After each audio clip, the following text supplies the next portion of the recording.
In the heart of New Mexico, Albuquerque beats to its own tune.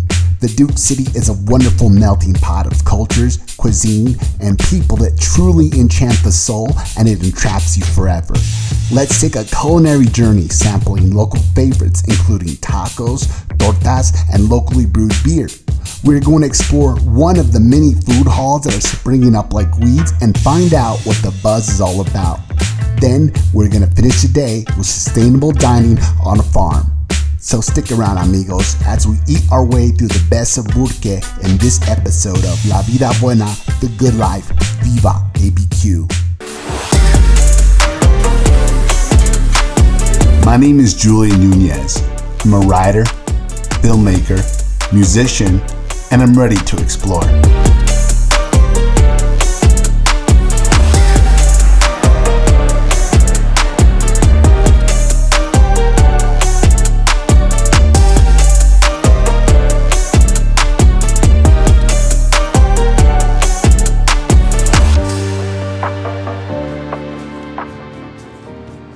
Tacos are a New Mexico staple. They come in many styles, shapes, and sizes. But this first restaurant celebrates the taste of life, and every taco has a story. We're gonna meet local restaurateur and chef Dominic Valenzuela. Dominic's cooking influence started with his grandma's Creole cooking.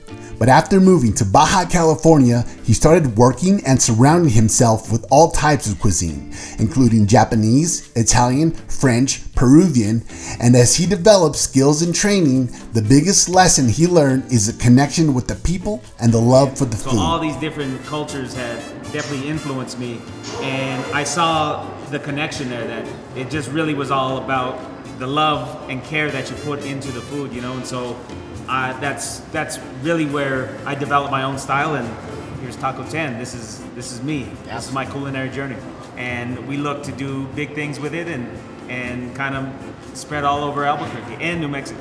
Absolutely, you're doing big boy things, man. Just coming in here now and checking it out. Love the environment. I love the the kind of ambience you have going on here, and it's just something that I think is pretty true to Albuquerque. Absolutely. And what the guy sitting at the table with us is Eric Martinez, founder of Los-Foodies magazine. Los-Foodies is a huge online network that has been the hub to connect the public with local New Mexican restaurants. Having an online presence is pivotal to success in the industry. How can people fall in love with your food when they can't find you? Los-Foodies helps restaurants tell their story. Food and beverage industry. So in 2013, we started a little community on Facebook called Los-Foodies de Santa Fe. And from there, it just grew into this full audience of 28,000 followers and members. And we covered New Mexico's food and beverage industry, not only the food, but also people like Dominic, Chef Marie, and people in the industry, servers, front of house, back of house. They all put together what is the backbone of the restaurant industry. And I believe that a lot of consumers, they don't realize how much goes into a restaurant, from the salt shakers to the chairs to the knives and keeping them sharpened. There's a lot that goes into it, and us at Los-Foodies magazine, we covered all of that. That's awesome. That's awesome, guys. Yeah, you're a huge asset just to the community here and the restaurants in general. So, I want you to tell me a little more about Taco 10 and, what the theme is here. I know it's celebrate the taste of life, and I see that in every taco has a story. Yeah. And I was really interested in that. I want you to tell me more about that so we can, kind of get a deeper dive into what you're doing here. So I decided that we would create something totally new. So we kept the taco with a K so people had that familiarity with it. But then, and then 10, honestly, we were tossing around names upon names, and Taco 10 stuck out to me. I said, I thought that was huge for marketing, and that it would be recognizable, and people would remember it. So then with the 10, we decided, you know what, we're gonna have 10 tacos. We're gonna have our 10 signature tacos. And then we decided that we're gonna create a character for each taco. Just like how everybody is an individual, we want each of our tacos to have somebody like really attached to that taco, and it's proven that it's worked, and people see the images of the characters, they're like, hey, this reminds me of my Uncle Bob, or so on. Uncle Bob. It's always Uncle Bob. Yeah. Look how beautiful that looks. That's what's up. Taco 10 circle of friends, some salsa. I got you guys some stickers too. Absolutely. All our characters. All right, enjoy. Tell us about what we got here. Absolutely. Let's go down the line. So starting with our salsas.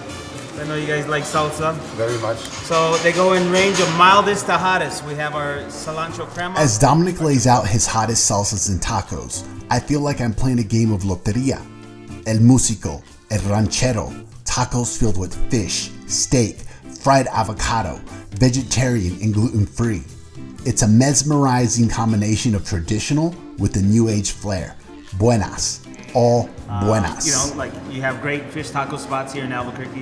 You have great spots that cook great al pastor, great asada, you know, but under this roof we have them all. Plus we have vegan tacos, vegetarian tacos. So now we have a completely gluten-free battered taco, battered fish taco for them, gluten-free battered avocado taco, and also gluten-free southern fried chicken for our chicken taco. Sounds beautiful. We really try to just serve as many different customers and palates as we can here, you know, and kind of have them under one roof, you know, so who can't get along over tacos? Oh man, yeah. you know, it just puts a smile on my face. That's the way to world peace. You know? Yeah, world peace, tacos. I'm with that.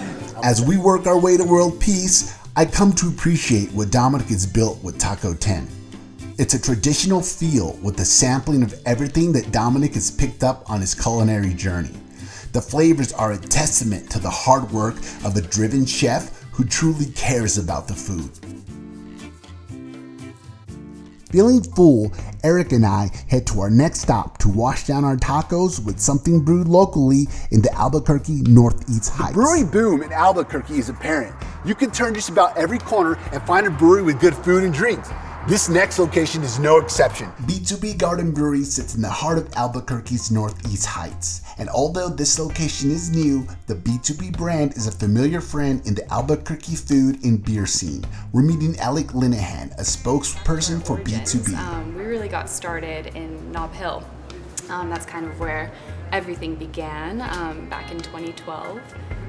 The beer microbrewery scene was really kicking off, and so we were really wanting to get involved while still serving some creative food. So with everything going on with the pandemic, we had created this place. It was built up from the ground up and everything was ready to go, and it was really just put on pause, and then had a little bit of an opening, and then is really now, as of kind of the beginning of 2021, had a chance to really begin. So that's awesome. Really fresh, really new. I believe you're selling sandwiches. Yeah, we're doing modern Mexican sandwiches, which are also known as tortas. So super fulfilling, super good, and a really fun kind of Mexican street food classic that not everybody knows about. So it's something a little bit different. Me gusta mucho. And so, you know, you guys know you got food, but you guys really focus on beer and blowing beer. Just looking at all the taps, oh my God, you guys got so many beers. People, what do they like? Well, I mean, there's definitely a lot of options. We are not afraid to try new things and create a bunch of different flavors and just have fun with it. I mean, there's definitely, we hit the classics. We have the IPA, the double IPA for those hoppy fans that are the hop heads, the fans of the hop. But for me, I'm super into all of our ranges of cider. We have more varieties than you'll find anywhere. The blood orange is awesome. That's something that's in season throughout winter. It's an amazing ingredient, really good. And then I would say they're all balanced too, so you're not gonna get like this heavy sweetness. It's really just like light effervescent. Another fun one is the coconut porter. That one is awesome. It's super smooth, it's creamy.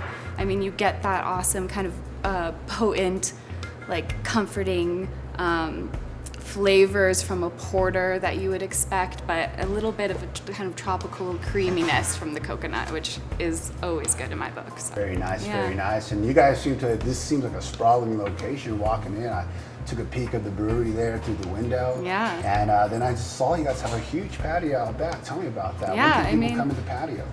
People, that garden space is one of the most amazing features of this location. It's always open and available for people to sit at, and it's just going to be thriving. We're so excited for that to come into bloom. We have our vegetable garden out there, all this space for social distancing, to enjoy a meal out there. It's gonna be awesome. Spring and summer, any time of year, that's open and available. And we have a heated patio, kind of more al fresco street side as well. That's been great. B2B is the working person's neighborhood brewery. With a wide variety of beers, ciders, and seltzers, there is something for everyone. You can enjoy yourself inside, or better yet, on the garden. As we try some beers, Alec talks to us about B2B's efforts in giving back to the community. They take the term support local to heart. Yeah, I mean, that's just been a part of the culture from the beginning. Giving Back Sunday was one of the first programs that we really started. So every Sunday we were giving back 30% of the whole day's proceeds at B2B Bistronomy in Nob Hill to any organization, so any nonprofit that was set up for that day. So over the years, you know, that's definitely given back thousands and thousands of dollars. So that's really just kind of where we started, and this Giving Back gift card program has really kind of evolved to meet the needs of today and giving back to the frontline workers that are just doing so much, and you know, they deserve to go out and get a good meal or get a meal to go and have something to say thank you, have a little gift and acknowledgement in the form of food and beer. With good food, awesome drinks, and involvement in the community, it keeps you coming back. As we wrap up at B2B, Eric and I part ways. Next, we're going to downtown ABQ to meet Allison, also known on Instagram as Hungriest Girl in the West. She's an Albuquerque advocate and food photographer, highlighting the Southwest one business at a time. We're going to explore the new food hall craze and see what it's all about. With the pandemic trying to keep us apart, local restaurants are coming together in the form of food halls to showcase a variety of local mini restaurants in one location. These market-style venues are appealing for the selection of open spaces and I feel the social setting. We're taking a trip to downtown Albuquerque to visit the newest food hall in the city, 505 Central. Let's go check it out. Hi, How Allison. are you? Doing It's good. How about so great to see you. Absolutely. Good to see you too. Thank you for meeting me here. Of course. It's one of the newest trends in Albuquerque, the food hall The concept. food hall concept. Yep. Awesome. Multiple dining locations all So under many. one roof. Yes. So I'm here with Allison, the hungriest girl in the West. Yeah. So how'd you get that name? Self-proclaimed. Self-proclaimed. So yeah, it's definitely something that I just kind of decided over time. Eating the most foods, drinking the most beers. Yes. That's what I'm talking about. So tell me about a little bit what you do. You're a foodie, local Albuquerque advocate, transplant. So you're not from here, but you are all about the bouquet. Right, You know what I'm definitely. So moving here a few years ago, I just kind of wanted to explore the city and kind of find out all those local places on my own. And over time, I started documenting it. I started posting it. And what I found was that there are so many different people out there that are just as interested in the local food spots as I am. So it just kind of snowballed into being kind of the middleman between the hungry public and, you know, the businesses that are totally killing it in the culinary scene here in Albuquerque. Awesome. Well, I love your work and what you do. I every time I look at your Instagram, I just get hungry. You get for hungry, something. yep. And I'm like, I definitely. gotta go there. You know, I saw you with the big old chicken sandwich on, and I saw you just Yep, rocking yep. it. So, what kind of inspired you to get involved in Yeah. this kind of industry, be a foodie? Well, first, like I said, it was just me documenting it, having fun, exploring it, and then over time come to find out that there really isn't a lot of the traditional advertising space for local businesses. They're not on television as much. So like I said, word of mouth is kind of the go-to, and I'm more than happy just to talk about the places that I love in Albuquerque and be really loud about it and just kind of brag about Albuquerque. I take any chance that I can to brag about it, specifically the food scene, the culinary scene. That's awesome. And with the pandemic going on, how has that Right. kind of affected what you do? And, Yeah. and doing so, like you Yeah. kind of really, step up and help promote For restaurants sure. that haven't been able to. Definitely. I know it's been such a struggle for the food industry, and it's, I think, really important to kind of highlight and advertise the things that they are doing to adapt. So, whether it be takeout, to-go food, what their patio seating is kind of like, and just kind of helping them get the word out so they can maintain revenue and keep feeding us. I know, because that's the most important part, feeding us Absolutely. food and drinks. Yes, we food gotta and have drinks. that. We're Yes. hungry. So we have quite the journey ahead of us, me and you today. We're gonna check out the food hall, because food halls seem to be popping up like weeds these days. Yep. You know, there's a few of them. I think it's like 3 or 4 in the city. Yes, definitely. So do you frequent the food hall scene? I really appreciate the food hall for the fact that it's a place for us to gather, come together. Unfortunately, with the pandemic, I think that food halls in Albuquerque haven't really had their limelight, but that's right around the corner, and I'm excited to kind of, explore, take a little taste of everything, and then just really show people everything that there's to offer. I know. And 505 Central, this location is located in the heart of Albuquerque, downtown. Historic Route 66, we're on Central Avenue right now. Absolutely. And we got a plethora of great locations here, eateries here. We got burgers, oysters, ramen, fusion, pizza. There's just so much to offer here. Definitely. And really brings to the downtown culture here in Albuquerque. Absolutely. I couldn't agree more. I feel like sometimes people are a little too bit hard on Albuquerque because every corner you turn, every time you are looking for something new, it's there. People are ready to provide it to you, and with so much passion, so much culture. Albuquerque is extremely diverse, and it's really reflected in the food. So, green chili, a little bit of spice, yeah. So in the argument, red or green, yeah, you sound like you're leaning to the green side? To be honest, I'm more of a Christmas because they are in their own zones, they're in their own boats, and I can appreciate both of them equally. For the record, everyone, I am a red guy. Let's just put it that way. Okay. Yeah, so we'll leave it there. We'll leave it there. We won't fight. Yeah, so me and you, we're gonna try out some food today here around 505 Central. Before we do that, tell people where we can find you online and see where we can connect with you. So absolutely, I'm always looking to be an advocate for Albuquerque. So if you want to chat a little bit more about this, if you have any recommendations of hidden gems or holes in the walls that you feel I should know about it, anybody, you can find me at Hungriest Girl in the West. It's basically just my Instagram platform for everything that we talked about today. So be happy to chat about food with anybody. Honestly, I think the only thing is that I'm really hungry, so let's go. Yes, let's go. As we walk around, we have plenty of options to choose from. We decide to mix it up and get baked oysters, ramen, and a classic green chili burger. The variety makes it easy for a group of people to agree on one location. And just being out in a social setting feels good. Right, Allison, we did it. We got it all. Tell us what we got in front of us right now. So we have the Meteor Burger, it's the 505 burger, so it has green chili and cheese on it. We have a stunning plate of oysters, and then we have the signature ramen from Denturo right behind us.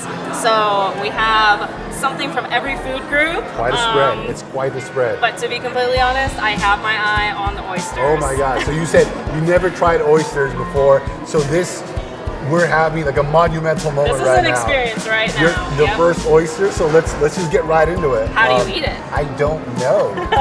But do we just go in or do we use a fork? I'm just gonna bite it. Oh, if you're gonna do it, I'll do it too. Cheers. Okay. I'm a fan. I can get behind that. I could eat 25 of those. Amazing. Seafood in the desert. I know. Skeptical, but I love it. It's plain to see, food halls are here to stay. 505 Central embodies the Albuquerque foodie scene, but in one location. It's a nice change of pace from traditional New Mexican foods. It gives people the chance to try something new downtown. The vibe, the people, the feeling is just right. Feeling satisfied, Allison and I head to our last location. It's a family farm with its roots deep into sustainable dining. Agriculture has always played a major role in New Mexico. This next location takes the term farm fresh to heart with its concept. Located in Albuquerque's picturesque North Valley on an expansive 12-acre property, we're visiting Farm and Table, a local eatery that serves delicious American cuisine with ingredients sourced from area farmers, ranchers, and food artisans. Let's go for a bite to eat. So we're here at Farm and Table with Cherie Montoya, the owner, and of course the awesome Hungriest Girl in the West, Allison. So great to be here, guys. I'm glad we made it. And it's the days turned out pretty nice, but I'm glad to be here. Thanks for having us. Thank you. Thank you for coming down. Awesome. So, just get it started. Just tell us a little bit about yourself, Sherry. So, Farm and Table started really because of this land. So, Farm and Table sits on 12 acres here. And it's family land, so I lease it from my father. Nice. And the idea when I got started was like, it was kind of a question. Is it possible to grow local food and sustain a restaurant with it? And so it kind of started that way, and that was like 9 years ago, almost like to the day, like 9 years ago that we opened. And so it has proven to be a totally sustainable business. And from our farm, like our farm has evolved over the years, but people don't realize there are so many local farmers here in New Mexico. And they range from like backyard farmers to like small farmers to medium-sized farmers, and then there's also like larger like ranches and things like that. And within all of that, there is enough energy and momentum to sustain restaurants here in New Mexico. That's awesome. Yeah. Yeah, that's awesome. Yeah, because New Mexico is known for an agriculture state. We got an ag school down south. We do. New Mexico State. Go Aggies. That's where we're all at. Awesome. That's where a lot of the crew's from. Tell me a little bit more about yourself and your food journey. I know, this couldn't have just popped out of nowhere. What kind of inspires you to get started? From my history, I worked in nonprofit, and so it was completely different. But the funny thing is like working in nonprofit is the perfect stepping stone for a community-based business. Like I couldn't think of like a better start, because like our business is like mission-driven, community integrated, and it's very intentional, and we have like issues that even though we are a restaurant, you always try to solve a problem and to make things better. So that's what we've done as a restaurant. And so my journey to food, I guess, came just with the blessing of this land. I decided to try it out and to see if it was possible to grow our food and to utilize local farmers' goods to open up a restaurant. And so really it was kind of like let's try this, and it worked. So absolutely, yeah. It's working. Just so look around. It's a little bit different. Yeah. So you have the farm, you have the table, and it also is just kind of amazing that it's like an outdoor dining experience by itself. People can look out onto greenery and pasture and just kind of enjoy the rural area that's smack dab in the middle of our city. I think that's key, and I think that's what makes Farm and Table very unique, because we're not just like a restaurant that has the sole, vision of like just selling food and lots of it. It's like kind of honoring the land. So when you sit here, you're looking out over 10 acres here, and this is never going to be developed. And I'm sure you see migratory birds. Oh God, and the birds! Sunsets. Yeah, it's very beautiful. Gorgeous. Here. Yeah. And like I said, it's not going to be developed, so this is kind of preserved for people to enjoy. It's beautiful. Yeah, That's so great. Yeah. And look, we were talking about earlier off camera. So you were saying, you're 80% locally sourced food, and of course you grow your own. But talk to me about the pandemic and some of the challenges that caused. Well, and I'll talk about it briefly because it's not the prettiest thing to talk about, but COVID really hit. It hit everybody hard, but local farmers, we had like demand. We had a market and demand, and we had a system that worked really well. And when there's a handful of restaurants that do buy from local farmers, so when we all got cut, we all got shut down, all of these farmers had to pivot. And so what they ended up doing is like successfully moving towards CSA and other means of getting their products and produce to the public.